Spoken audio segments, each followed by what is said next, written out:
राम मंदिर का लेते हैं क्रेडिट, लेकिन दिग्गजों का भूल गए संघर्ष। जिन्होंने बीजेपी को सींचा उनको ही किया साइडलाइन। क्या राम मंदिर आंदोलन के नेताओं का मोदी शाह ने किया अपमान? और आखिर कौन है राम मंदिर आंदोलन के 3 सूरवा जिनका नाम तक नहीं लेती बीजेपी? नमस्कार, ये है एनालाइज नाउ और आज हम बात करेंगे राम मंदिर आंदोलन की, जिसका झंडा उठाकर न केवल यूपी बल्कि देश की राजनीति में बीजेपी छाई हुई है। बीजेपी राम मंदिर निर्माण का क्रेडिट लेती है, लेकिन असलियत ये है कि मोदी शाह की बीजेपी ने राम मंदिर आंदोलन के 3 बड़े सूरमाओं का अपमान किया है। आज स्थिति ये है कि ये 3 नेता कहाँ हैं, इस बारे में किसी को कोई जानकारी तक नहीं है। आखिर राम मंदिर आंदोलन के वो 3 सूरमा कौन हैं जिन्हें मोदी शाह ने अपमानित करके साइडलाइन कर दिया? चलिए आज आपको इसके बारे में विस्तार से बताते हैं। वीडियो शुरू करें उससे पहले हमारे चैनल को सब्सक्राइब कर लीजिए। पूर्व प्रधानमंत्री अटल बिहारी वाजपेयी ने साल 1980 में बीजेपी का गठन तो कर दिया, लेकिन बीजेपी को महत्व तभी मिला जब उसने राम मंदिर आंदोलन का झंडा उठाया और राम मंदिर निर्माण के वादे को अपने घोषणा पत्र में शामिल किया। बीजेपी ने इसके जरिए देश की राजनीति में हिंदुत्व का तड़का लगाया और यही हिंदुत्व का तड़का बीजेपी को सबसे ज्यादा फायदा पहुंचाने वाला भी साबित हुआ। बीजेपी पिछले 45 साल में इसी हिंदुत्व और राम मंदिर के दम पर 2 लोकसभा सीटों से देश की सबसे बड़ी राजनीतिक पार्टी बन गई है। आज देश के आधे से ज्यादा राज्यों में उसकी सरकार है। पिछले 11 साल से केंद्र में प्रधानमंत्री नरेंद्र मोदी बीजेपी के झंडे तले सरकार चला रहे हैं, लेकिन जिस राम मंदिर और हिंदुत्व के मुद्दे पर बीजेपी ने देश की राजनीति में सफलता पाई है, उसी राम मंदिर आंदोलन के 3 बड़े नेताओं का बीजेपी ने बड़ा अपमान किया है। और ये अपमान बीजेपी ने नहीं बल्कि मोदी शाह के दौर की बीजेपी ने किया है, क्योंकि इसके पहले तो इन नेताओं को तवज्जो मिलती थी, लेकिन जब से मोदी शाह आए हैं ये नेता साइडलाइन हो गए हैं। आखिर ये 3 नेता कौन हैं? चलिए आज आपको इनके बारे में विस्तार से बताते हैं। बीजेपी ने राम मंदिर आंदोलन के जिन 3 नेताओं का अपमान किया है उसमें पहला और बड़ा नाम विनय कटियार का है। विनय कटियार आरएसएस की विचारधारा के एक बड़े नेता हैं और विश्व हिंदू परिषद की युवा शाखा यानी बजरंग दल के संस्थापक हैं। विनय कटियार की राम मंदिर आंदोलन में बेहद अहम भूमिका रही थी।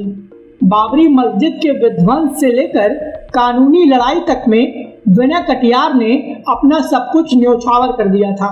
बीजेपी ने विनय कटियार को साल 2013 में राज्यसभा भेजा था और वो 2018 तक राज्यसभा के सांसद रहे थे, लेकिन 2014 के लोकसभा चुनाव के बाद जब बीजेपी में मोदी शाह का युग आया तो विनय कटियार साइडलाइन होते चले गए। आज की डेट में विनय कटियार एक्टिव पॉलिटिक्स में कहीं नहीं है और विनय कटियार को जिस तरह से साइडलाइन किया गया है उसके चलते ही ये कहा जाता है कि मोदी शाह की बीजेपी ने विनय कटियार का अपमान किया है। राम मंदिर आंदोलन के दूसरे बड़े नेता की बात करें तो ये नाम एक दबंग महिला का है। जी हाँ, हम बात कर रहे हैं दिग्गज नेता उमा भारती की। उमा भारती ने पूर्व बीजेपी अध्यक्ष लाल कृष्ण आडवाणी, मुरली मनोहर जोशी और साध्वी रितंबरा जैसे लोगों के साथ मिलकर राम मंदिर आंदोलन के लिए अपना सब कुछ न्योछावर कर दिया था। उमा भारती ने यह खुद बताया था कि बाबरी विध्वंस के दिन आडवाणी जी के मंच पर जाने के लिए उमा भारती ने अपने बाल कटवाए थे, जिससे पुलिस और सुरक्षा व्यवस्था में लगे लोग उन्हें पहचान न सके। उमा भारती को बीजेपी ने पहले तो कई अहम पद दिए थे।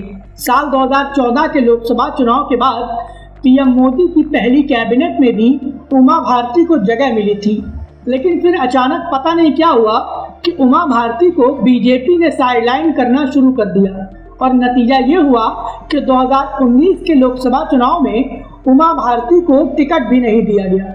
आज की डेट में उमा भारती कहाँ है, इस बारे में कोई आधिकारिक जानकारी नहीं है और इसीलिए अगर ये कहा जाए कि मोदी शाह की टीम ने उमा भारती का भी अपमान किया है तो शायद ये बात गलत नहीं होगी। अब बात आती है आज के वक्त में हिंदुत्व के सबसे बड़े पुरोधा माने जाने वाले नेता की। जी हाँ, ये नाम निश्चित तौर पर दिग्गज नेता प्रवीण तोगड़िया का है, जो कि पहले विश्व हिंदू परिषद के नेता थे, लेकिन बाद में उन्होंने अपना एक नया संगठन बनाया जिसका नाम रखा अंतर्राष्ट्रीय विश्व हिंदू परिषद। प्रवीण तोगड़िया ने हमेशा हिंदुत्व के उत्थान के लिए काम किया, बीजेपी को मजबूत करने के लिए पूरी ताकत झोंकी, राम मंदिर आंदोलन में अपना सर्वस्व निछावर कर दिया। लेकिन आज की डेट में जब बीजेपी की कमान पर्दे के पीछे से नरेंद्र मोदी और अमित शाह के हाथ में है, तो प्रवीण तोगड़िया जैसे दिग्गज नेता को बीजेपी ने साइडलाइन कर दिया है। और इसीलिए ये कहा जाता है कि बीजेपी ने प्रवीण तोगड़िया का भी खूब अपमान किया है। इसीलिए ये कहा जा रहा है कि चाहे उमा भारती हो, विनय कटियार हो या फिर प्रवीण तोगड़िया, इन सभी नेताओं का बीजेपी ने समय समय पर इस्तेमाल तो किया, लेकिन आज की डेट में इन सभी नेताओं को बीजेपी ने धीरे से साइडलाइन कर दिया है।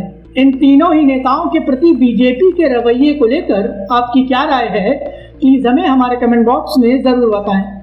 वीडियो पसंद आया हो तो प्लीज़ इसे लाइक करें और हमें सपोर्ट करने के लिए हमारे वीडियो को ज़्यादा से ज़्यादा शेयर करें।